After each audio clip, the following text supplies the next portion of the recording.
In the summer of 1971, a group of college students at Stanford University took part in what they thought would be a simple psychology study. Instead, it became one of the most disturbing experiments ever recorded. This is the story of the Stanford Prison Experiment, a study that set out to understand how power can change people and ended up revealing how fragile our sense of morality can be. The beginning. The project was led by psychologist Philip Zimbardo. His question was simple, but unsettling.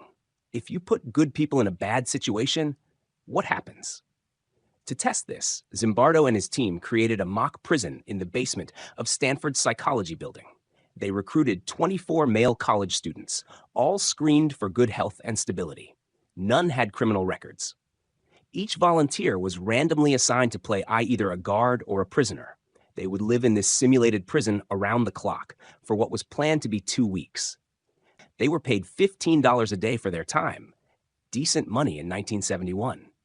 Zimbardo himself would act as the prison superintendent, observing what happened inside.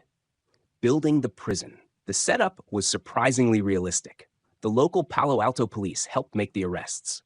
Prisoners were taken from their homes unexpectedly, handcuffed, and driven to the fake prison blindfolded. When they arrived, they were stripped, searched, and issued uniforms. Loose smocks with identification numbers instead of names.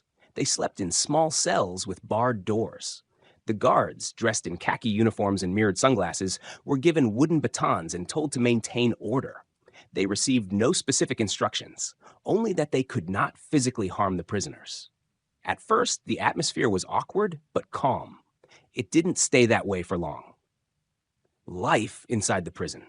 Inside the prison, a strict daily routine quickly emerged.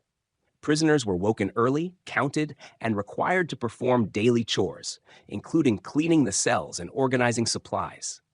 Some prisoners were forced to wear bags over their heads for hours as punishment, while others were assigned meaningless tasks repeatedly, like sorting papers or sweeping the same area over and over. Guards would make prisoners address them formally by rank, creating psychological pressure and emphasizing hierarchy. Meals were carefully controlled. Prisoners ate small portions under constant supervision, while guards sometimes ate freely in the corridors, highlighting inequality. In addition, guards forced prisoners to clean toilets with their hands, a particularly degrading and stressful task designed to reinforce submission and humiliation. Prisoners quickly started showing signs of stress, rocking in their cells, whispering to each other for comfort, and withdrawing from interactions. They were often isolated in solitary confinement for hours as punishment for minor infractions, creating intense psychological strain. Some prisoners were subjected to sleep deprivation, being woken repeatedly and allowed very little rest.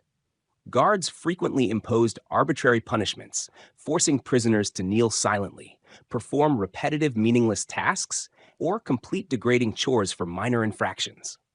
Emotional abuse was rampant. Prisoners endured constant verbal humiliation, name-calling, and threats. Several prisoners developed psychosomatic symptoms, like stomach aches and headaches, due to stress. The loss of identity was pronounced.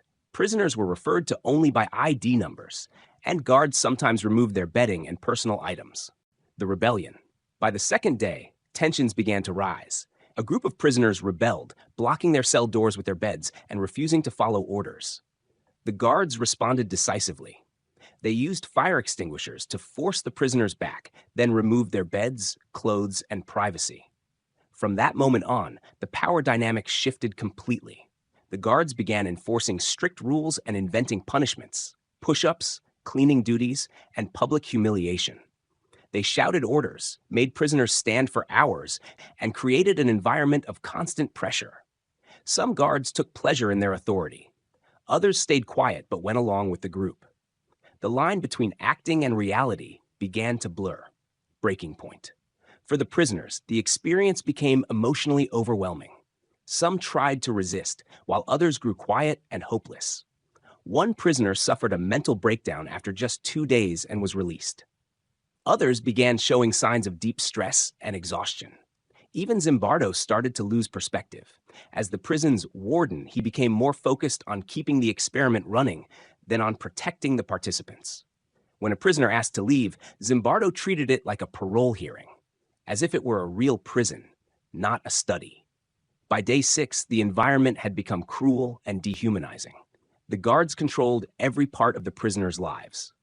The prisoners, once confident college students, had become fearful and withdrawn. The intervention that night, a graduate student named Christina Maslach came to observe the study. What she saw disturbed her: exhausted prisoners, shouting guards, and a researcher who seemed to have lost his objectivity. She confronted Zimbardo directly, saying, "What you're doing to these boys is terrible." That moment broke the spell. Zimbardo realized the experiment had gone too far. He ended it the next day, after only 6 days, instead of the planned 2 weeks. What it revealed: the Stanford Prison Experiment showed that situations can shape behavior as much as personality. Ordinary people, when given power and permission, can act in ways they never thought possible. And those without power can quickly lose their sense of control and identity. The study introduced several important psychological ideas. Role conformity, how people adapt to social roles and expectations. De-individuation, losing your sense of self when part of a group. Learned helplessness, giving up when you feel powerless. Obedience to authority, following orders even when they feel wrong.